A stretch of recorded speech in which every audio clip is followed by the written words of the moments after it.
Meron ako ditong bagong pitas na mga green mangoes galing sa garden ng friend ko. Kaya magmumukbang ako ngayon nitong green mangoes. Hindi ka masyadong makakabili ng ganito dito sa Australia kasi ang binebenta lang nila yung hinog na. Kaya buti na lang meron tayong mapagkukuhanan ng green mangoes. At ang gusto ko dito sa green mangoes na ito, malambot pa yung kanyang seeds. Ayan o. Kaya crunchy siya.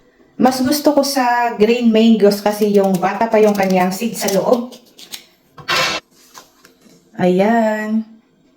Mas crunchy kasi pag ganito. Tapos tanggalin mo lang yung seeds niya. Ayun na. Super crunchy. Masarap itong isaw-saw sa bagoong or alamang. Pero wala akong alamang. Kaya asin na lang. I-try natin ng walang asin.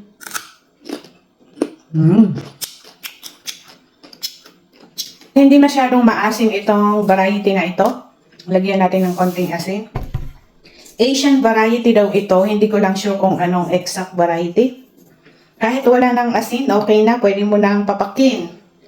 Ayan.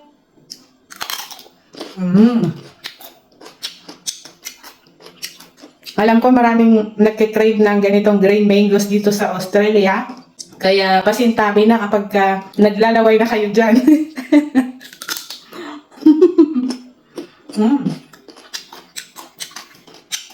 Sarap. The best.